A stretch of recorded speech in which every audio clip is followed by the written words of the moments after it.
पाठ 24 हमारे कपड़े, कक्षा तीसरी पार्ट 4। बच्चों, मौसम के हिसाब से हमें कपड़े पहनने पड़ते हैं, बदलने पड़ते हैं, क्योंकि आप जैसे बहुत ठंडी है तो उसमें आप पतले कपड़े नहीं पहन सकते हो। बारिश है तो उसमें आपको रेनकोट पहनना पड़ेगा, नहीं तो भीग जाओगे। गर्मी में आप स्वेटर नहीं पहन सकते हो, नहीं तो आपको इचिंग होगी, आपको खुजली होगी, गर्मी होगी, इस तरह से। ये देखिए बच्चों, शीत ऋतु जिसे ठंडी भी कहते हैं हम लोग और सर्दी भी कहते हैं। इसमें कैसे कपड़े हैं? कान ढका है मफलर से, बच्ची ने टोपी पहनी है, स्वेटर, कोट, जैकेट जो भी है। ये ग्रीष्म ऋतु, गर्मी में देखिए बच्चों, हल्के कपड़े सूती कपड़े पहने जाते हैं जिससे कि गर्मी ज़्यादा ना लगे। ये है बरसात, वर्षा, बारिश भी कहते हैं। इस समय भी हल्के कपड़े पहने जाते हैं, रेनकोट पहने जाते हैं ताकि हमारे कपड़े न भीगें। ऊपर वाले सभी चित्रों को ध्यान से देखो। ये चित्र किन दिनों के हैं, चौखट में लिखो। पहले चित्र में लोग ने किस प्रकार के कपड़ों का उपयोग किया है, वे ऐसे कपड़े का उपयोग किस कारण कर रहे हैं। दूसरे चित्र में लोग किस प्रकार के कपड़े पहने हुए दिख रहे हैं। बच्चों, ये सब मैंने आपको बता दिया है, आपको अपनी उत्तर पुस्तिका में लिखनी है। रेनकोट में और छाते का उपयोग लोग किन दिनों में करते हुए दिखाई दे रहे हैं? बरसात में। विभिन्न दिनों में परिसर के लोग द्वारा उपयोग में लाए जाने वाले कपड़ों की सूची बनाओ। बच्चों, आपके आसपास में लोग किस मौसम में कैसे कपड़े पहनते हैं, उनकी आप एक सूची बनाओ। विभिन्न दिनों में परिसर के लोग द्वारा उपयोग में लाए जाने वाले कपड़ों की सूची बनाओ। अलग अलग दिनों में कपड़ों में ऐसे परिवर्तन क्यों हुए, ये भी आप लिखो। क्योंकि उन दिनों में वहाँ के वातावरण में परिवर्तन हो गए। इन परिवर्तनों से शरीर का संरक्षण करने के लिए हमें कपड़ों की आवश्यकता होती है। क्या तुम जानते हो बच्चों? ये देखिए, सर्दी, गर्मी, बरसात, इसी तरह से मौसम बदलता है। सर्दी आएगी, फिर गर्मी, फिर बरसात। जैसे कि अब ये अप्रैल का महीना चल रहा है, बहुत गर्मी हो रही बच्चों। जैसे ही जून जुलाई आएगा, बारिश शुरू हो जाएगी। वातावरण में ऐसा परिवर्तन होने के कारण वर्ष के मुख्य रूप से 3 भाग बनाए गए हैं। उन्हें ऋतुएं कहते हैं। गर्मी, बरसात, सर्दी, ये 3 ऋतुएं हैं। प्रत्येक ऋतु सामान्यतः 4 महीने की अवधि वाली होती है। बच्चों, जैसे मैंने बताया था ना आपको, जून, जुलाई, अगस्त, सितंबर ये बरसात के मौसम हैं। उसके बाद 4 महीना सर्दी, 4 महीना गर्मी। ऋतुएं एक एक के बाद निरंतर तथा क्रमशः आती रहती हैं। उसे ऋतु चक्र कहते हैं। ऋतुओं के अनुसार प्रकृति तथा परिसर में भी परिवर्तन होते हैं। मनुष्य एवं अन्य सजीवों के जीवन पर ऋतुओं का अत्यधिक प्रभाव पड़ता है। प्रत्येक ऋतु के अनुसार हम अलग अलग कपड़े पहनते हैं और अपने आहार में परिवर्तन करते हैं। खेती तथा अन्य व्यवसायों पर भी ऋतुओं का प्रभाव पड़ता है। ऋतुओं के अनुसार प्रकृति में भी कई प्रकार के परिवर्तन होते हैं। मनुष्य को इन परिवर्तनों के साथ स्वयं को अनुकूल रखना उत्तम होता है। थोड़ा सोचो, गर्मी, बरसात और सर्दी, ये ऋतुएं कौन कौन से महीने में आती हैं? मैंने बच्चों आपको पहले ही बता दिया था। सर्दी में ठंड से संरक्षण के लिए हम गर्म कपड़े पहनते हैं। यदि गर्मी में ऐसे कपड़े पहने तो क्या होगा? बच्चों, ये भी मैंने आपको बताया है पहले। मनुष्य के अतिरिक्त अन्य प्राणी कपड़े नहीं पहनते, फिर भी ठंड से उनका संरक्षण कैसे होता है?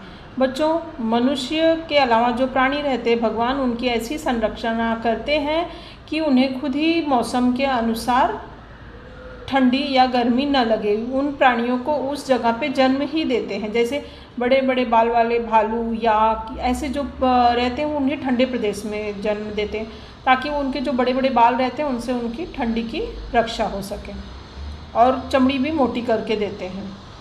सर्दी में बहुत से वृक्षों की पत्तियां झड़ जाती हैं। इन वृक्षों में पत्तियां फिर कब आती हैं? हाँ बच्चों, जब पत्तियां झड़ जाती हैं तो वसंत ऋतु में फिर से उनके पेड़ों पे पत्तियां आने लगती हैं।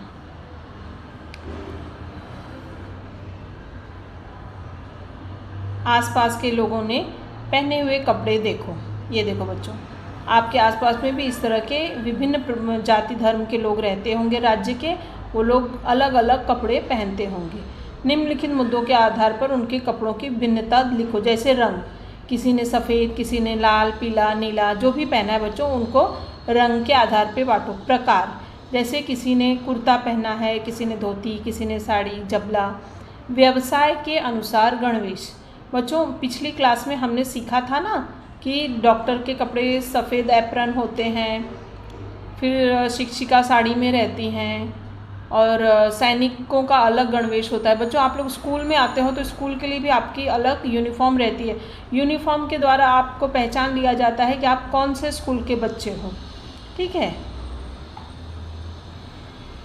कपड़ों की विविधता, हमारा देश बहुत बड़ा होने के कारण प्रदेश राज्यों के अनुसार लोगों के कपड़ों में विविधता पाई जाती है। हाँ बच्चों, जैसे आप देखोगे कि मद्रास, तमिलनाडु, कर्नाटक, ये सब के लोगों के कपड़े अलग रहते हैं। वहीं आपको उत्तर भारत के कपड़े अलग दिखेंगे, आपको पंजाबियों के कपड़े अलग दिखेंगे। बच्चों जो जिस राज्य का रहता है वो उस राज्य का पहनावा पहनता है। पुरुष शर्ट पैंट के अतिरिक्त धोती, कुर्ता, पायजामा, लुंगी जैसे कपड़े पहनते हैं। उसी प्रकार सिर पर टोपी, मुंडासा, साफा, पगड़ी इत्यादि भी पहनते हैं। स्त्रियां तथा लड़कियां साड़ी, सलवार, कमीज, फ्रॉक तथा पैंट शर्ट भी पहनती हैं। पर्व, उत्सव तथा समारोह में लोग सज धज कर बन ठन कर जाते हैं।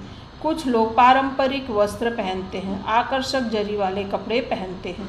तुमने देखा होगा कि लोग अलग अलग रंगों, प्रकारों और बेल बूटेदार कपड़े पहनते हैं। इसी को कपड़ों की विविधता कहते हैं। मुख्य रूप से ऋतुओं के अनुसार कपड़ों का चुनाव करना पड़ता है, परंतु पसंद, सुविधा और व्यवसाय के अनुसार भी लोग कपड़ों का चयन करते हैं। विभिन्न परंपराओं के अनुसार भी कपड़ों में विविधता पाई जाती है। तुम पाठशाला जाते समय गणवेश पहनते हो। सभी विद्यार्थी एक ही प्रकार का गणवेश पहनने के कारण तुम पाठशाला में एक जैसे दिखते हो। तुम्हें अलग ही एक पहचान मिलती है। जैसे कि तुम्हारे गणवेश के द्वारा तुम्हारे स्कूल को पहचाना जाता है बच्चों की ये स्कूल के बच्चे हैं ये। इसी प्रकार कुछ व्यवसाय में भी गणवेश पहने जाते हैं।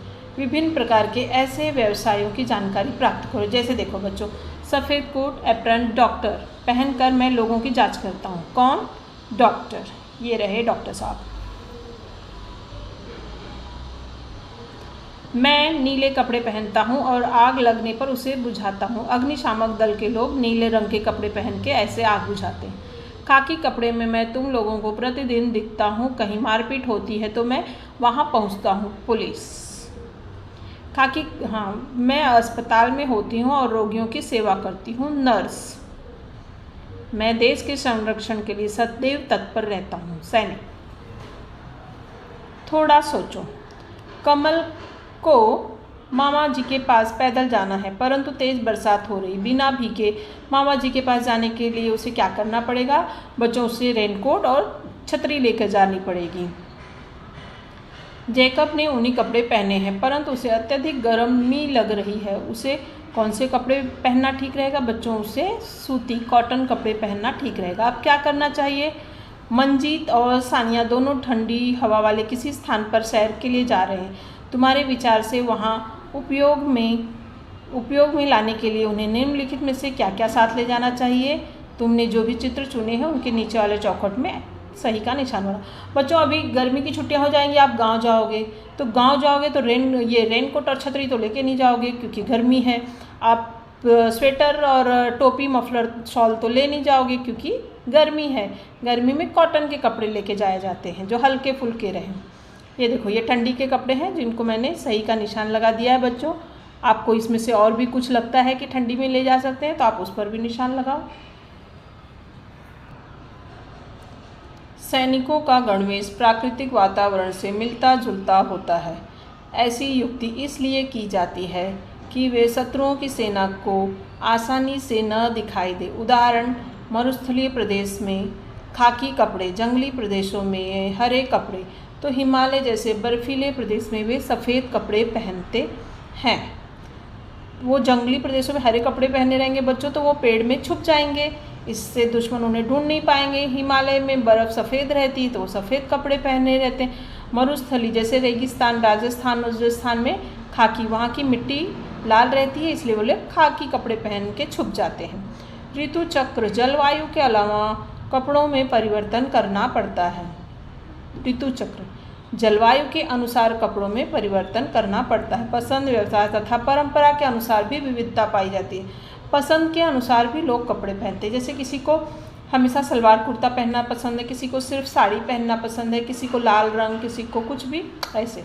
तो व्यवसाय, व्यवसाय अपने काम धंधे के हिसाब से भी लोग कपड़े पहनते हैं। परंपरा, किसी गांव में किसी राज्य की जो परंपरा रहती है उस हिसाब से भी लोग कपड़े पहनते हैं। जैसे पैठण के लोग पैठणी पसंद करते हैं पहनना, बनारस के लोग बनारसी पहनना पसंद करते हैं, कोल्हापुर की चप्पल फेमस है बच्चों। इसी प्रकार जगह जगह की परंपरा रहती है।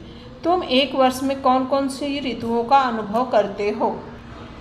बच्चों ये सारे प्रश्न हैं जिसके मैंने उत्तर आपको यहाँ पर लिख दिए हैं। आप ध्यान से अपने उत्तर पुस्तिका में लिखिए और याद करिए। और जो मौखिक प्रश्नों के उत्तर बताए हैं बच्चों, वो मौखिक प्रश्नों के भी उत्तर आप लिखिए ताकि आपको उत्तर सुनकर भी लिखने की आदत आए। ये आप देखकर लिखने की आदत तो ठीक है, इसमें भी बहुत से बच्चे गलत करते हैं, लाइन छोड़ देते हैं, मात्राओं की भी मिस्टेक करते हैं। तो देखकर भी अगर आप सही सही लिखते हो तो बहुत बड़ी बात है,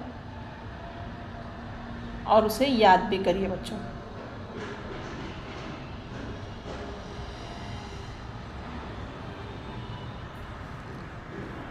धन्यवाद बच्चों।